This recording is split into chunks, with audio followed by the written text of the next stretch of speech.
Okay.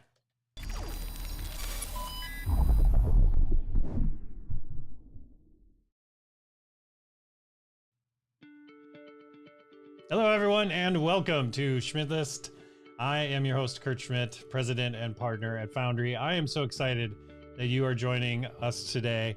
I've got a great guy. His name's Tim. He's going to be joining us. We're going to talk about all things selling your thinking. So I want to jump right in because him and I are going to have a lot to talk about today. But before I do, real quick, I do have to mention that we are hiring at Foundry. So check out foundrymakes.com/career to find out where Tim is and add him to my screen. So Tim, there he is. How are you today, sir? Hey, how you doing? I'm doing good. I'm doing good. So tell me about the work you do, Tim. You've been in the agency world for a long time. A And long time. we're gonna talk all things agency and consulting and all those things today. So tell me about your business. Tell me about what you do for folks. So I do coaching for agencies to help them learn to run their company. So many agency owners, they get into the weeds, they're serving their clients, and then the complexity starts to grow and they lose uh, track of how to actually keep it moving. Yeah. And they tend to stagnate, uh, panic, and then go through these really hard growth periods. And those are the parts where I step in, is getting past those really difficult cruxes. Okay, great. Well, let's start out with the question I've wanted to ask you since we scheduled this, which is who should not start an agency or a consultancy? What are the Um, who are the people that you've run into where you're like this is just not going to work? What are the characteristics? What should people be asking themselves before they decide, you know what, this is the life for me. I'm going to start my own agency and I'm going to be the man instead of working for the man. Most people shouldn't start an agency. Okay. They're hard. They're hard to do. Oh, Clients, managing teams, yep. take a lot of different skills. And not having those skills when you start out makes everything really difficult. Yeah. If you've already worked in an agency, you've gotten to see how the machine works, then it's a pretty good idea for you to move out into the agency space on your own if you can sell. Right, right. Well, and that's the thing is that you I've seen it before, especially because I've been a part of a lot of software engineering agencies my entire career, right? You've got a very senior level, maybe engineer or designer, and they're like, you know what, I could just do this all myself. I'm doing everything anyway, so I'll just take off and do it myself. And I think that's one of the biggest things that they run into is all the other aspects of running a business, which is sales, marketing, but also management, being able to manage and Mhm. lead people. When, you know, I've run into so many agency owners where they're like, I don't get these people. Like, why don't they just work like I do, you know? And they're so confused that people are different and they don't work exactly like them. Do you find in those kind of in those areas or any others, like what's kind of one of the biggest ones? Is it sales that really and the whole? And I don't mean just like getting new clients, but the whole process of it. Is that one of the biggest issues that you see? for for the small, really small agency or the freelancer, they've stepped out on their own. Those people tend to struggle the most with sales. They want to just do their job. Like, I'm good at designing, I'm good at developing, I'm good at this, Yep. and they want to ignore the rest of it. Right. Those people are the ones who have the toughest time. The people who get past that part and they build a small team, then it's more about positioning. How am I different from the thousands of other agencies that are in the same space? Right. Well, and because that's the key is that I mean, I remember when I was going to design school, one of my professors had said, you know, why don't advertising agencies advertise? And his response, you know, and I asked, why don't they? And he's like, what would they say? I'm better than those guys. You know, I'm better than those folks. That's, That's it. Like I have bigger clients or things like that. So I think that's one of the struggles that I've seen with a lot of these folks is how do you advertise your agency? Do you go out and you put ads? I mean, I've talked to so many folks, I'm sure they come to you, Tim, and they're like, what if I automate some of this stuff and I send out tons of emails and I'm doing this stuff and it's not working, Tim? Why am I not getting sales? Why doesn't the same tactics in selling a product work the same way in selling a service, Tim? It actually does. It's Okay, just tell that me more. people don't know how, they just don't know how to sell their service. So if you have a very big complex service, which most agencies do, they can't just advertise the whole thing. No one's going to care if you're Nike, right? Yeah. If you put out ads that look like Nike ads, no one's going to care about that. But if you take a piece of your knowledge, your intellectual property, package it into something small and consumable, you can advertise that thing. And that will build your list, that will build an audience for you. And then those people will be more attracted to learning about the rest of your services. Is that a is that advice that you give everyone? Are they all the same? Do you find that you're giving repeatable advice in some of these cases? Yes, I give the same advice over and over. That's why I finally, after all these years, started building some courses that I could just point people to and say, go learn this, and then I will help you with the rest of it. Because I don't want to do the coaching that I work with my clients. I don't want to spend it teaching. I want to Right. spend it working on the business. So one of the things I do with every one of my new clients is I put them through a curriculum while doing coaching. So I start them there. So I don't ever have to teach. We can just go right into what needs to be done in the business. Okay, that's great. And what about do you find a difference in, let's say somebody's watching this and they're interested in, they've considered consulting, and I've seen, thanks to the pandemic, a lot of folks leave jobs, and probably you have too, over the last 2 years, and decide, I'm going to go out on, this is the time. I'm going to go out on my own. We're all working from home anyways. It's now or never. I'm a senior VP at this place, and I'm going to go start my own consultancy. And I think when I've talked with those people, I think one of the first things they run into is exactly what you talked about, is positioning and sales. So if you were to give advice, somebody contacted you, Tim, and said, I'm thinking about starting my own consultancy and agency. What are some questions that you would want them to ask themselves when they're heading out the door? Uh, are you willing to build an audience, or are you willing to advertise? Okay. Because your initial network, and this is how we all get started, right? We go off on our own and we tap into our network. Our first few clients almost always come from the network that we built over our career.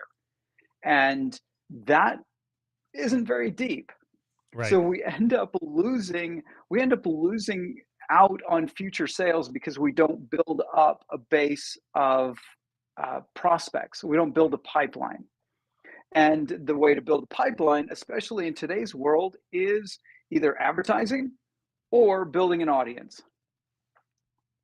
Right. And so, but that's the thing, is that some of these folks just want to do the job. They want to get to, they want to work, and they don't understand, they don't like the idea of selling themselves, or putting themselves out there. They struggle with it because, number one, they're either maybe insecure about it, or they don't like what they see out there. So they don't want to mimic that sort of thing. What would you say to those folks? You're going to get hungry. That's what's going to happen. You got to eat. You got to eat. So if you're going to go off on your own, you have to understand that business exists off of sales. If you are afraid of selling directly, then you have to develop other ways of selling to start building up a client base. If you're really scared of it, then building an audience is one of the best ways, because then you just say, hey, I've got an opening for 1 to 5 clients, and just reply or hit me in the DMs, and we can talk about it. It gives people a greater sense of not being spammy, not being the pushy salesperson. They are simply offering a thing, and their audience raises their hand and says, "Yes, I would like to have that." And it makes the sales process far easier. Yep. And less painful and less sleazy feeling and all those things, because I do get agency folks that find some initial success, right? They might build their agency off of one big client, right? Their first, which I think I've seen is pretty common. They hire on a few folks, and then that larger client starts to get a little bit of cold feet about how much they're spending. And so now you're panicking a bit because now you haven't been prospecting. You've been really focused on that one big engagement or that one client. And so the thing that I see people do is they get lured in by the marketing automation or these types of things that is going to make it, I can push a button and then clients will show up. And I might have believed that earlier in my career that was a possibility, but it's not accurate, right? Right, right. You really have to put significant effort into building that pipeline. The initial network that you're going to get, it's only temporary. Right. And if you want to get off of that, oh gosh, the roller coaster, your revenue roller coaster, you're going up, you're making money, and then the client project's done. And then you're back down to zero, and then you're up and down, Yep. right? So many people spend years doing that. Yep. And that is so stressful. It's one of the things that make people go, maybe I shouldn't even be in this agency thing. Right. Services are terrible. I should sell products. That's right. That's right. Everybody has, because it's the stress of the business. But these are really good businesses if you learn each of the systems that make it run effectively. Right. So let's talk about those, Tim. Give me kind of a breakdown of some of your framework for when you come into these agencies. What are some of the things that you audit initially when you start your coaching? What are things you're looking for, areas of pain, and how might you start to address them? The first thing I work with is finances. With my clients, my one-on-one clients, nearly everyone has terrible financial practices. They don't know how much money's coming in.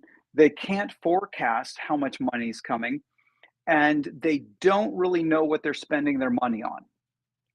Right. So with a larger agency, finance is the first thing. Everyone else, I guess I could have said this, everyone already has terrible positioning in the agency space. Yes. So that's an obvious one. So after we deal with the obvious things, the finances tend to be the very big thing. And I'm not an accountant.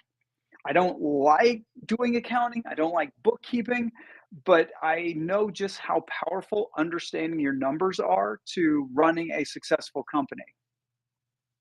Yeah. Well, it is. Yeah. Because again, it's those foundational aspects, right? If you don't have those foundational things down pat, and that's the problem, because it's not just agencies, but any fast growing company. You're so, future thinking. You're not thinking about like, oh, am I building a sandcastle or am I building, a brick and mortar building here, Right.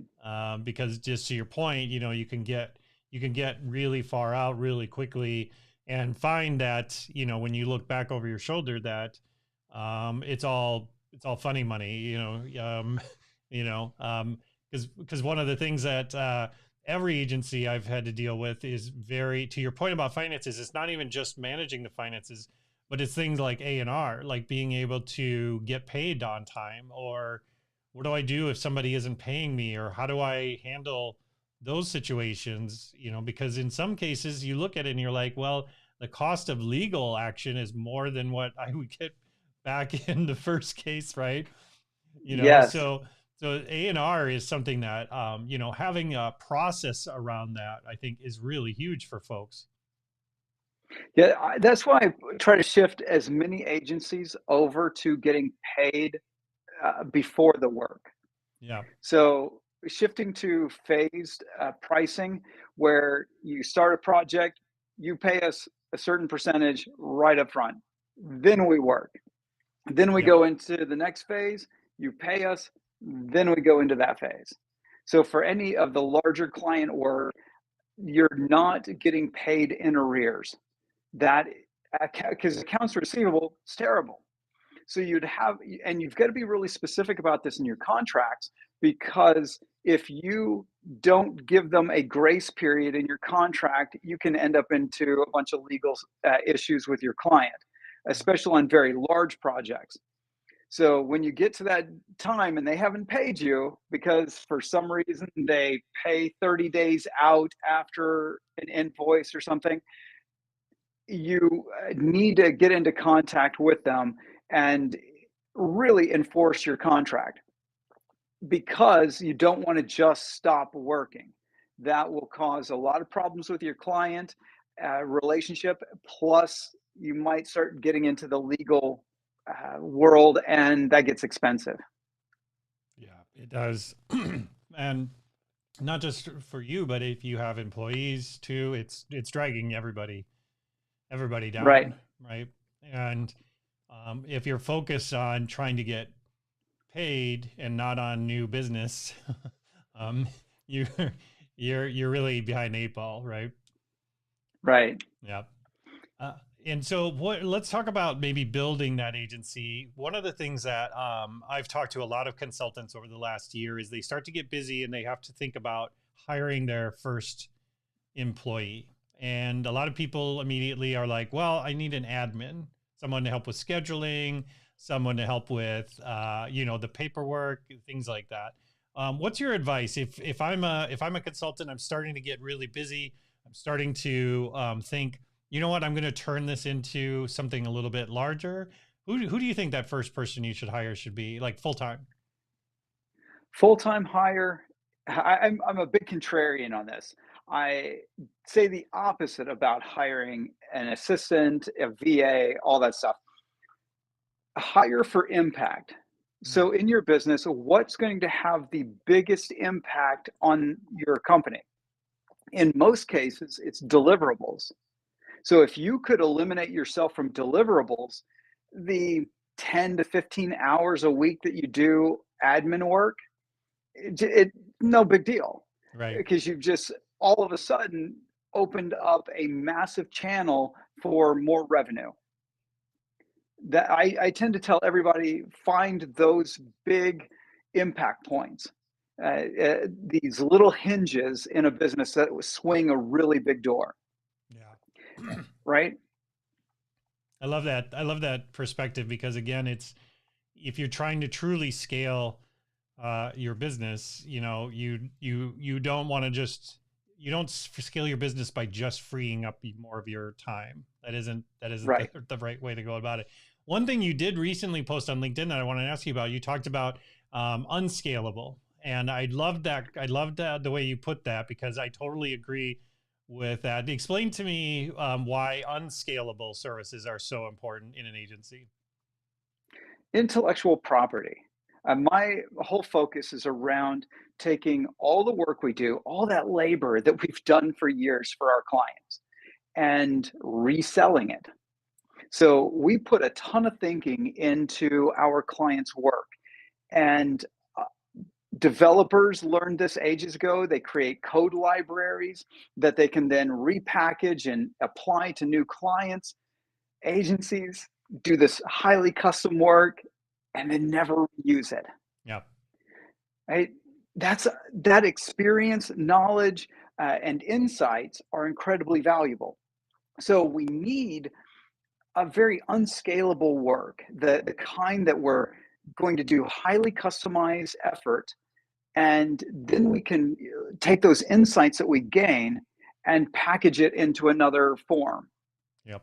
And Yep. then it opens up significant opportunities for scale. because you don't have to add additional staff to Right. continue to sell that IP. Yeah. Yeah, I love that. And I think to your point, like most agencies, it's very hard to be that strategic because again, like you're already burning the candle at both ends in some ways. But one of the first questions I usually ask agency owners is, why are you doing the agency? Like, why? Do you just not want a job? You know, Right. do you want to sell it? Do you want this to be a lifestyle? You know, I try to get that out of them because exactly to your point, Tim, it really comes back to, okay, well then, you know, if you do have a larger goal with why you're doing this, then it's time to be strategic up front about how do we actually make this into something where, um, you know, to your point, like we're getting paid for our expertise and not just for what we do with our fingers, you know, on the keyboard, right? Right. Because that's where the real impact comes in. That's where the real differentiator comes in. Because so many of these marketing agencies, it feels like it's a race to the bottom with a number of them, because they're all just, you know, well, I can use HubSpot better than that person, you know, or, um, you know, I know SEM Rush really good, better than those people, so I can do your SEO, right? So you know, but if it's, you know, if it comes back to the impact that you can have, I think that's such a differentiator for folks, right? Right. Uh, in the tech world, they talk about having a 10x developer. Like Mm. there's some developers that will just get the job done, and that's most of them. But then every so often you get a developer who comes up with an idea, a way of doing something that is transformative, and it's Mhm. worth 10x, 100x, 1000x another developer. Same amount of time, but just a difference in creative thinking. Yeah.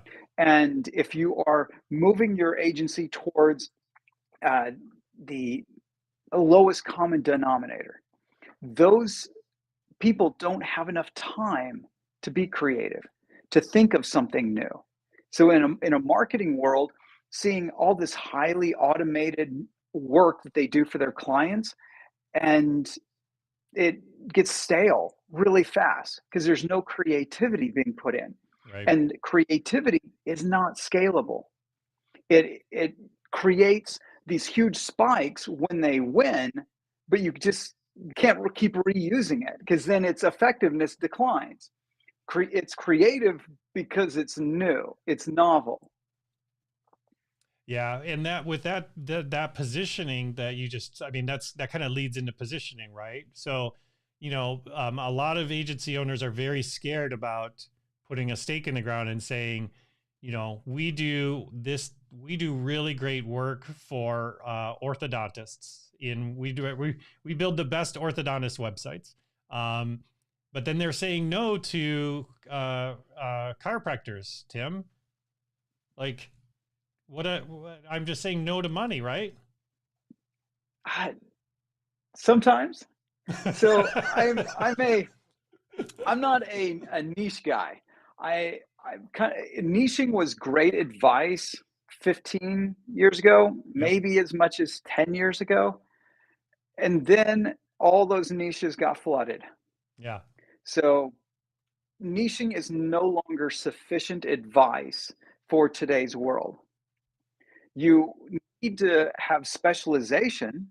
So if you had a particular specialization and were the best in the world at it, then it wouldn't matter if you were working with an orthodontist or a chiropractor or any of those others if they all needed that specialization, that it wouldn't matter. Right. So you don't have to niche down in that world to like a job title. So you just focus on a specialization. Platforms are another form of specialization where you can develop expertise platform specific. And if it's growing, like if you were a Salesforce specialist 10 years ago, 15 years ago, you were just guaranteed to make more Yeah, money. you were flooded in work. Yeah. Right. But then today, like if you step into Salesforce and like that's my specialty. Well, you need to find something deeper inside of that. You need to find a niche inside of it because it's already flooded. Mm. So you gotta, so yeah, to your point, that niche, you know, if you're going to do it and you see that niche already, you've got to double down on the niching, right? Yes. You gotta niche even further, to stand out. But to your point, I think is a powerful one, Tim, that you made, which is, it's not just about the industry that you work in, but this value you provide is so obvious, and you're dumb not to take it, right? You're dumb not to Right. hire this person. You know, there's an old joke about Accenture, right? Like, nobody's ever been fired for hiring Accenture, to come in and Right. fix their business, right? And you've got to have that sort of mentality, I feel, that that when you come in, like, you know, because a lot of times when they're bringing in an outside agency, you've got to realize, you know, somebody's kind of putting their internal reputation on the line, bringing you in as that expert to say, you know, well, okay, I can't hire for it, I can't build a team for it, so I'm going to bring in this outside expertise. If you can't come in and be like, no, I've done this value in exactly what you're doing over and over again. Here's examples, here's testimonials, here's all those things. You make it that easy. In my mind, it's pretty easy to get those sales, um, and lock them down. Yeah, I think that's where audience comes into play. Okay. So if you build up your reputation to an audience that 99% of them are never going to buy from you. So it's like, well, why would I put in that kind of effort? Because they will share your reputation. They will spread the word of you, Right. and that will get you business. I don't know what type of sneaker do you like to buy? What What brand? what type of what? A sneaker. Oh, sneaker. I'm partial to New Balance. Okay. Why New Balance versus Asics? Um, you know, If we're honestly, going to running shoe. yeah, honestly, they seem to fit my feet better. I've just that's why and I like the way they look. And so that's a rationalization after the fact, right? You went and you looked, you tried some on, but you looked at probably a small number of brands even beforehand. You Yes. didn't go through and try a bunch of different kinds because you'd something in their marketing, their advertising told you that this would be a good shoe for you. Right. And you narrowed your selection down. Me, I like skateboard shoes. So it's Nike skateboard or Vans. Yeah. Like I've got, I don't know, a couple dozen skateboard shoes. Like just packing my closet. So why? Because it just goes with that whole rebel attitude that I've Sure. had my whole life. Yeah. Sure. And so I respond to their marketing, their audience building. And that's how you stand out. They're sneakers. They're built essentially the same. They have nearly the same basic manufacturers, the same materials. And the only thing you're actually buying is a belief. Mm-hmm. And for us, when we're selling our thinking, our expertise, we have to develop a mystique about us. We have to get people to buy into our beliefs. And with that, you've got to have some beliefs in the first place, because that's well, that I mean, I know it sounds funny, but it is a problem that I've seen when I've coached some agency owners, is that their belief in the beginning is just more. You know, it's more clients, more work, more money, more, and Right. you know, because they are just kind of searching for the next opportunity. They're just constantly fishing. So, but they're not taking the time, just like you said, to figure out why am I doing this? What is the core what is the core value that I want to provide, that I can provide? What can I bring? And then to your point, it becomes really easy then to create an audience once you put yourself out there and start creating some value for folks, right? And standing for something, which gets Right. scarier and scarier every day on social media. Oh, 100%. Yep. 100%. I mean, I tell people all the time, like I started podcasting and doing the live streaming, 4 or 5 years ago.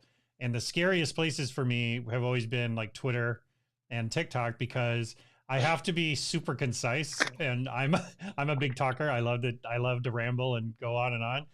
And so over the past year or so, I've challenged myself to be more active on those platforms, just because I'm trying to get better at consolidating my message and my those beliefs that you talked about, Tim, Hmm. into shorter, more snippets. And again, that's more of a personal challenge for myself, but that's the thing that I try to tell people as well, is that you do have to stand for something. And it doesn't mean, to your point about an economic political atmosphere, it can be just about your position on SEO on Bing.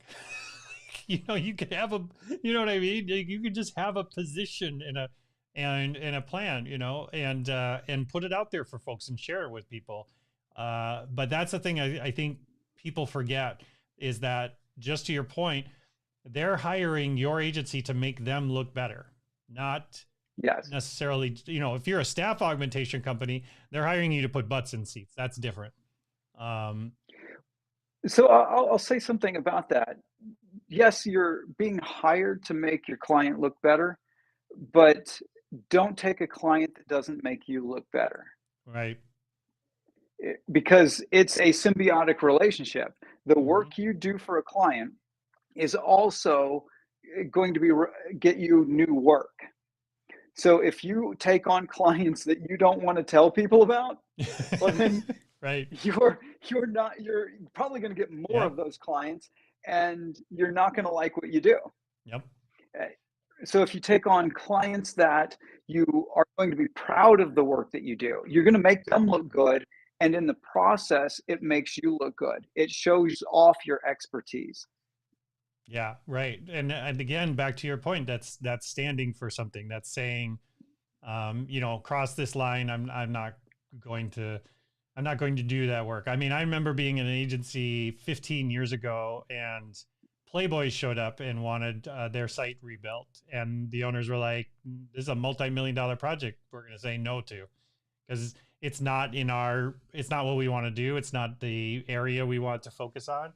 But of course, the salespeople who are incentivized to make sales were very up in arms about it. Um, but again, like, I appreciated, like, that would have been one of the biggest projects at this agency that they'd ever seen. Um, but they knew enough, exactly to your point, Tim, to say, but, this will stick with us for the rest of our career, and this isn't who we are. So I think, exactly to your point, while something might look super shiny and might be a good logo to smack on your website to say you're legitimate, be careful of the people you dance with, you know. Right. So let's talk about, back to your one last thing that I kind of really want to talk about, is the pricing side of things, which is where people really struggle, right? So forever in agency world, it's hourly pricing, and then uh, we've got value-based pricing that has been popularized in the last number of years. Retainers have always been around since there's been lawyers. Um, Right. and so, what's your kind of philosophy and ethos on pricing, Tim? The best kind of pricing is the one that you set and are happy with. I'm not big on value based pricing. Uh, it's great if you can get it, but most people don't have the necessary gravitas Mhm. to get it, because someone will come to you and go, "Oh, okay, so if we do this value based pricing with you, it's going to cost us this much money. I could just go to this other person who said they're going to charge us less money." and I'll get the same thing. Yep. So unless you are someone extremely special, they will not pay value-based pricing. And I'm not talking about performance-based pricing. Performance-based pricing for certain kinds of work is fantastic. Yeah. One of my friends, he has a couple of clients at any given time, and he makes hundreds of thousands of dollars and works about 3 or 4 hours a month. And it's because of performance-based pricing. The better he helps his clients do, the more money he gets paid, and he's Yeah. so good at it, they're happy to pay it. They don't go looking for someone to do his work cheaper. Right. But at some point, they might, Sure. because all clients leave eventually. Yep. Yep. Well, I love that perspective, because I do think, yeah, if you're an IDEO or, someplace, you could come in and make a demand like, hey, we're freaking IDEO here. Like you're going to pay us what we're worth. Versus, Johnny's SEO shop out of Des Moines. It's going to be very difficult to go in and things. But I think, to your point, the brand, the performance is what people care about in the end. Like, the brand might attract them, but that performance over time is really what's going to keep them and capture them. And I think that's one of the reasons why I've been very proud of our agency, is because we've never really lost a client. Like, we've had projects end, to your point, and but we've never had anybody say, you know what, I'm leaving to go somewhere cheaper or somewhere better, or I don't like working with you, because we have been focused on performance since the beginning. That is that. But it does take some convincing, Tim, because people are used to purchasing in a certain kind of way, right? Because, like, software is very difficult, because there isn't one other type of industry I can't think of where I don't know the price of something before I buy it. Right. And most services are not priced. It's like, if you go hourly, maybe you got project, but then it's scoped, and most of the things that need to get done aren't in the scope because no one can see that far into the future, even experts at what they do. So if you continue to put forth this pricing that does not take advantage of the future, then both parties lose. And what I mean by that is, if you set a project price, then you have to have a really excellent scope. Going hourly is fantastic if you're augmenting labor. Yeah. Because there's no real end. It's just downside. When does the work finish, right? But most of what we're selling is our thinking, our expertise. So I tell everybody to sell that separately. Call it strategy, call it diagnostics, call it an assessment, whatever you want to call it. You sell your thinking first, and then it allows you to properly scope your projects. So you can do project-based pricing, and maybe even base that on the value, because they believe in you more, because in that first phase, they got to see your thinking and they believe in it. They believe in your worldview. Yep. Because that's the thing, is that if you're leaving it up to your end client to define the work for you, then you're a contractor, in my mind. And if you're coming in with the confidence to say, no, I can help define this engagement in partnership with you, that builds trust, and you build a longer relationship, and the client gets actually more value out of it. I mean, I've had so many times where we've done those workshops, like you had talked about up front, where we're bringing clients in, and there's multiple departments, heads and groups together. And it's funny because they've never had a deliberate conversation about these sorts of things, and we're helping facilitate it. And they leave feeling much more connected to each other, much better communication, and they're elated. And that's simply because we put our foot down and said, no, we can't just meet with these people separately and find out what they're looking for. We all have to get Right. together in a room and figure it out. And they were like hemming and hawing. And to me, there came a point where I was like, okay, well, maybe I should walk away, because I know what's going to happen is that if I do it the way that they want to do it, 6 months later, they're just going to fire me because I did everything they wanted, but I gave them nothing they needed, you know? Right. So it's and speaking to to your point, to a hungry newer agency person having those conversations, the idea of saying no to something is very difficult, but it will haunt you. Yeah, we always know what we should say no to, and then we say yes, and then we remember, oh yeah, I should have said no. We've all lived that life. Oh yeah, yep. Well, and that's like one of my partners likes to say, tripping over the truth. You sometimes you do have to, you can have as many consultants or people tell you to go over this way, and until you get, what did Mike Tyson say? Everybody's got a plan until you get punched in the face, right? Right. Um, some people do have to get, trip over the truth to have it really start to sink in, and I'm sure you've experienced it even as a consultant to consultants, right? Is that, people are like, I don't know, Tim, maybe I don't need your help right now or whatever. And then 6 months later, like, everything you said came true.